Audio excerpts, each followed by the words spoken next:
এ দাঁড়া তোর ভাইসি, তুই আমার 3 মাস হয়ে গেল, তুই আমার সুদ দিছ, একটা টাকাও যাস না, তুই আমার সামনেও যাস না।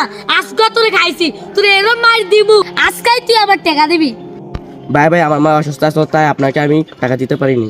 আমার মার চিকিৎসার পিছিয়ে সব টাকা খরচ হয়ে গেছে। আমি জানি না আজকাল ভিতরে তুই সুদ আর আসল বিলে 20,000 টাকা দিবি বেটা আমার আজকাল। তোর ভাই অসুস্থ হোক বা বইরাই যাক, আজকার ভিতরে তুই আমার টাকা দিবি, নাহলে তোর আজকা, তোর একদিন আমার একদিন। আমার 2 দিন সময় দেন, আমি আপনার টাকা আমি পরিশোধ করে দিয়ে দিব। অনেক সময় দিছি, আজকাল ভিতরে তুই তাই পেয়ে গেলাম। ভাই ওই 3 মাস আগে ভাই আমার কাছ থেকে সুদে 15,000 টাকা নিয়েছিল, সুদ হয়েছে 5,000, কিন্তু ওই আজ পর্যন্ত একটা টাকাও দেয় নাই আমারে। তার কাছে থেকে সুদে টাকা নিছিলাম, আমার মা অসুস্থ বলে।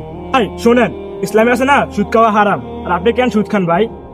সুদ না খাইলে তো আমি বাড়ি করে না, আমার পরিবার আমি কিভাবে চালাবো, আমি চলবো কেমনে? হে আল্লাহ, এই সুদখোরের বিচার তুমি একদিন করবে আল্লাহ। কি হলো আমার? আমি যে কুকুর হয়ে গেলাম, বাঁচাও আমাকে।